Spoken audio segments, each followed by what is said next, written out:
hinanakit ang ilang Muslim advocates matapos i-veto ni Pangulong Bongbong Marcos Jr. ang panukalang batas na magbibigay ng pantay na akses sa mga IP at Muslim sa mga pampublikong sementeryo sa bansa.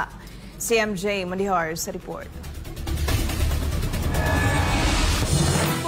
Dismayado si Senator Robin Padilla matapos i-veto ni Pangulong Bongbong Marcos ang panukalang batas sa mag-aatas sa mga pampublikong sementeryo na maglaan ng libingan para sa mga Muslim at Indigenous peoples o IP. Sa isang Facebook post, sinabi ng senador na constitutional concerns ang dahilan kung bakit ibinasura ng Pangulo ang panukala. Setyembre pa ang post na ito ni Sen. Robin, pero nag-iwan pala ito ng sugat sa mga kapatid niyang Muslim. Pero noong aming napag-alaman na hinadlangan ito sa pamamagitan ng pagveto ng presidente mismo, ay lubos namin ikinagalit at ikinalungkot. Giit ni Juan Bangsamoro Coalition Lead Convener Alan Balangi, malaking tulong sana ang panukalang batas lalo na sa mga Muslim na nakatira sa labas ng BARM. Matagal ng hamon sa maraming Muslim communities sa Metro Manila at iba pang lugar na mas dominante ang mga Kristiyano at Katoliko ang kawalan ng sariling libingang akma sa kanilang kultura.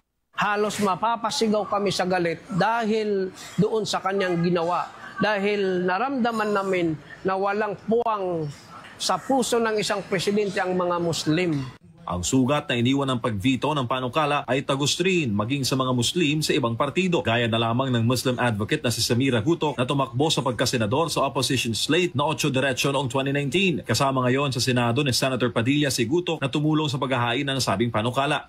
Presidente BBM, hindi mo pinirmahan ang semeteryo na batas ng ating si Senator Robin. Saan kami lilibing?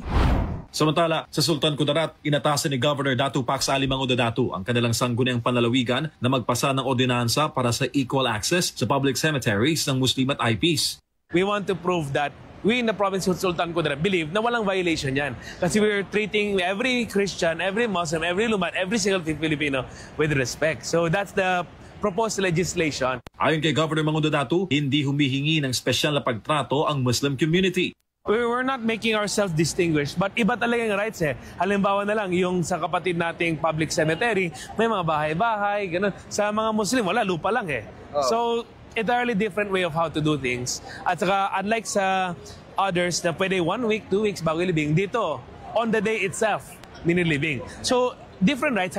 We will make assure that the legislative support the direction of our provincial governor na nandyan outright. Ayon naman kay PBBM, ibinasura niya ang panukala dahil ipinagbabawal ng 1987 Constitution ang pagpasa ng mga batas na papabor, tutulong o susuporta sa isang relihiyon. Dagdag pa niya, lalabag din ito sa probisyong nagbabawal